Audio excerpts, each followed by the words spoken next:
Maria Monzon, bonjour. Bonjour. Infiniment ravie d'être à vos côtés. C'est gentil. À la fois pour parler de votre carrière artistique, mais aussi à la fois passionnée par la femme que vous êtes et par l'artiste que vous êtes.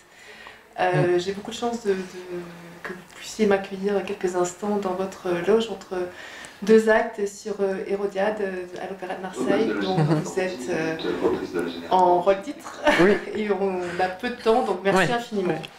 Tout d'abord, ce personnage, cette interprétation que vous faites partager au public de l'Opéra de Marseille, qui est cette femme? Que pourrait-on dire par rapport à son caractère? Est-ce que c'est une femme de caractère? Est-ce que c'est une femme qui vous ressemble? C'est effectivement une femme de caractère, c'est une femme qui est violente, mais comme tous ces personnages violents, il y a, et les êtres humains peut-être en général, je dirais il y a toujours une faille, une faiblesse, quelque chose qui se cache derrière ça.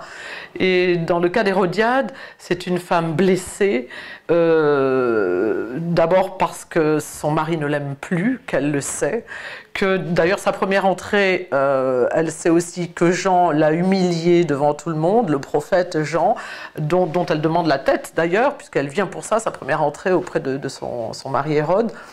Et donc c'est une femme qui a tout laissé tomber pour l'amour de son mari, elle a abandonné même sa fille, il est tout pour elle, et lui, elle se rend compte qu'il ne l'aime plus. Donc c'est une femme qui est meurtrie, qui est blessée dans son amour-propre, et qui n'a plus que comme pouvoir, même qu'en tant que reine, un faible pouvoir par rapport à ce manque d'amour qui lui manque tant. Donc c'est une femme qui est dure, qui est violente musicalement, qui est violente dans son chant, dans ses propos. Et c'est pas un rôle facile à chanter. Justement, c'est la question que j'allais vous poser. Comment vous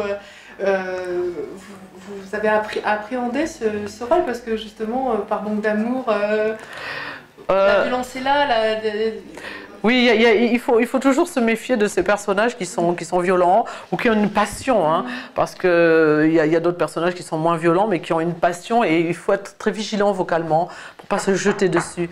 Un instant, c'est un rôle que j'ai chanté il y a 15-16 ans, je crois, ou peut-être un peu plus. Donc, ce qui était intéressant pour moi dans le fait de le reprendre, c'est qu'évidemment, en 15 ans, ma voix a beaucoup évolué, donc je ne suis pas la même personne vocalement, et j'ai abordé entre-temps des rôles beaucoup plus aigus, beaucoup plus soprano, donc ça m'aide parce que le rôle d'Hérodiade est très très aigu aussi.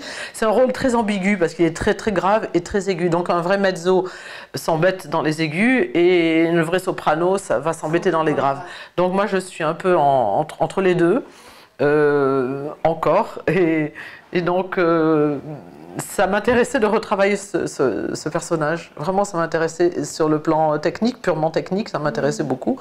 Et puis, j'adore Massenet, c'est un compositeur que j'ai beaucoup chanté. J'ai chanté Charlotte, j'ai chanté donc Hérodiade, j'ai chanté le Cid ici à Marseille. J'ai également chanté la Navarraise. Bon voilà, donc j'ai chanté beaucoup d'œuvres de ce compositeur que j'affectionne particulièrement. Et d'être sur Marseille, ça vous affectionne aussi particulièrement? Parce que je crois que vous avez commencé vos études au CNIPAL. Exactement, de Marseille. Oui, Donc, tout à fait, il y a quelques années, hein, il y a longtemps. Maintenant qui n'existe plus d'ailleurs. Qui n'existe plus, oui. C'est dommage, mais voilà. Non, c'est une ville que j'aime beaucoup par ces souvenirs que vous évoquez, parce qu'aussi j'ai eu le plaisir d'y chanter très régulièrement. J'ai fait des très belles productions, j'ai des beaux souvenirs artistiques. Et donc, c'est vraiment une ville que j'aime beaucoup, beaucoup, beaucoup. Alors, prise dans 5 minutes, on entend... on vous retrouve, on a beaucoup de joie aussi de vous retrouver cet été au Corrégie d'Orange. Ah oui. Pour la représentation de Mistophélet, oui. Où alors là, vous êtes formidable parce que vous interprétez deux rôles. Oui. Un rôle d'Elena. Oui. Mezzo et l'autre soprano. Oui. Justement, comment vous arrivez à... Elena, c'est pas vraiment un rôle de mezzo, hein, c'est un rôle vraiment de soprano. D'ailleurs, c'est très fréquent qu'une même chanteuse interprète les deux rôles. Mais bon, le défi pour moi, c'était que je l'ai su un peu tard, que je chantais Marguerite. Donc je suis en train de le travailler. Durement. Oui, durement, mais il faut être très vigilant parce que je ne peux pas travailler Marguerite et Hérodiade en même temps parce que c'est très, très fatigant. Donc je gère, je travaille solfégiquement, je travaille sur l'italien, je travaille sur l'appréhension du par cœur pour la mémoire. Mais je ne peux pas le chanter encore. J'attends de rentrer chez moi, d'avoir 15 jours de libre pour m'attaquer sérieusement au personnage de Marguerite. Bon, j'espère avoir le plaisir de vous retrouver en tout cas pour les Corégies et prendre un peu plus de temps pour avec plaisir. La carrière et la femme que vous êtes avec grand plaisir. Merci. C'est gentil, merci à vous. Merci. Au revoir. Merci.